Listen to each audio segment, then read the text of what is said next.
আজ করব পুঁই মিচুরির তরকারি। এই শীতকালে পুঁই শাকের এই বীজগুলো, কচি কচি বীজগুলো দিয়ে দারুণ অসাধারণ টেস্ট একটা তরকারি করব। তার জন্য কিছু সবজি কেটে নিয়েছি।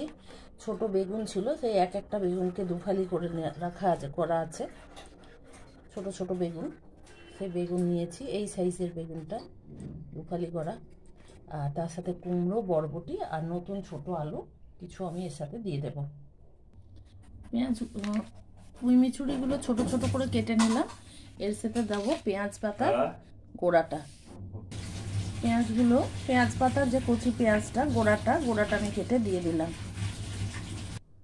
রুই মাছের দুটো মাথা আমি ফ্রিজে রেখে দিয়েছিলাম, ভাজা মাথা গতকালের, সেটা আমি ওই পুঁই মিচুরি তরকারিতে ব্যবহার করে দেব।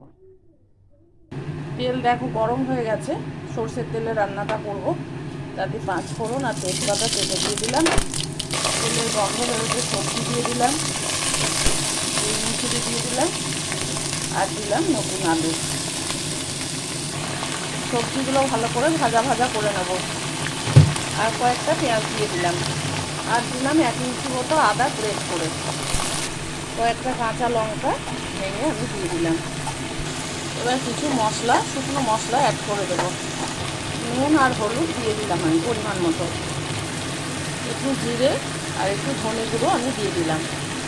এই পর্যায়ে মাছের মাথা দুটো আমি এর মধ্যে দিয়ে দিলাম।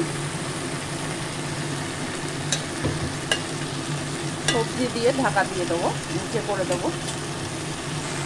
সবজি দিয়ে আমি মাথা দুটো ঢাকা দিয়ে দিলাম।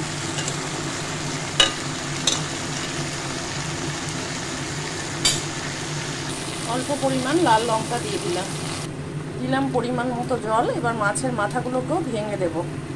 খুব বেশি ভাঙবো না, 2 পিস করে ভেঙে দেবো। তোমরা চাইলে একটু চিনি দিতে পারো, কিন্তু আমি কোনো চিনি ব্যবহার করছি না। তেজপাতাগুলো তুলে ফেলে দিলাম। আর একটু মাখা মাখা তরকারি হয়ে গেলে আমি তখন এটা গ্যাস বন্ধ করে দেবো। দেখো একদম মাখা মাখা হয়ে যাবে এই অবস্থায়। আর একটু ঝোলটা মারবো, মেরে আমি গ্যাস বন্ধ করে দেবো।